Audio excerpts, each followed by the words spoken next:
დღეს ახალი სტილით 5 აგვისტოს წმინდა მართლმადიდებელი სამოციქულო ეკლესია მოიხსენიებს წმინდა მოწამეებს ტროფიმეს, თეოფილეს და მათთან 13 მოწამეს. წმინდა მღვდელმოწამე აპოლინარის, რავენელ ეპისკოპოსი. წმინდა მღვდელმოწამე აპოლინარი პეტრე მოციქულმა აკურთხა რავენის ეპისკოპოსად.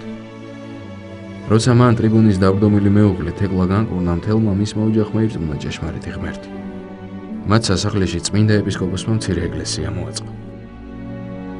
ქალაქში აპოლინარის მოღვაწეობის 12 წლის მანძილზე მართლმორწმუნეთა რიცხვი მატულობდა, რამაც აღაშფოთა გურუმები, რომელთაც მმართველ სატურნინესთან დაასმინეს იგი.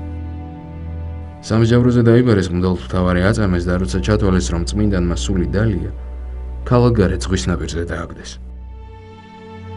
თუმცა წმინდა მამა ცოცხალი გადარჩა, იგი ერთმა ქვრივმა შეიფარა და უწამლა. 6 თვე დარჩა წმინდანი იმასთან. როცა ეპისკოპოსმა ქალაქის დიდგვაროვან ბონიფანტეს მეტყველების უნარი დაუბრუნა, მისი სამკვიდრებელი გაცხადდა. კვლავ სამსჯავროზე წარადგინეს წყევსთავარი და სასტიკად გვემეს. საბოლოოდ კი ქალაქიდან გააწევეს. მძიმე ბორგილდადებული აიყვანეს გემზე, რომელიც დუნაის გზით ილარიისკენ მიემართებოდა. გზაში ხომალდი დაიღუპა. ყველა მგზავრი დაიხრჩო აპოლინარის, მისი თანხლები ღვთისმსახურებისა და მისი 2 მცველის გარდა. მღვდელმთავრის გადაგების გავლენით მეომრებმა ირწმუნეს ჭეშმარიტი ღმერთი და მოინათლნენ. ყველანი მაზიაში ჩავიდნენ, სადაც აპოლინარმა მრავალი წარმართი მოაქცია ქრისტიანობას. იქაც არ დაინდეს სურჯულოებმა წმინდა მღვდელმთავარი დევნა დაუწყეს და კვლავ იტალიაში გაგზავნეს.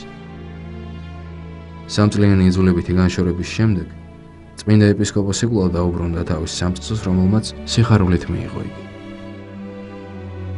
იქაური წარმართები ერთ სამჯერად დაცხდნენ. ისინი თავს დაესხნენ ტაძარს, აპოლინარი გამოიყვანეს და საგერბოში ქურუმებს მიჰგვარეს. როგორც კი წმინდანმა ფეხი შედგა ბომონში, კერპი ჩამოვარდა და დაიმსხვრა. შემდეგ ოლქის მმართველ ტაბროსთან მიიყვანეს, სადაც კვლავ სასწაული აღსრულდა. მან მმართველის ბრმად ჩობილი ვაჟი განკურნა, რისთვისაც ტაბროსი შეეცადა დაეფარა უფლის რჩეული და თავის მამულში გაგზავნა. იქ მმართველის ცოლ-შვილი მოინათლა. 4 წელი ცხოვრობდა ნეტარი მმართველის სახლში. გაბოროტებულმა წარმართებმა თავიანთი ვერაგული ჯანაფიქრის განხორციელება მაინც შეძლეს.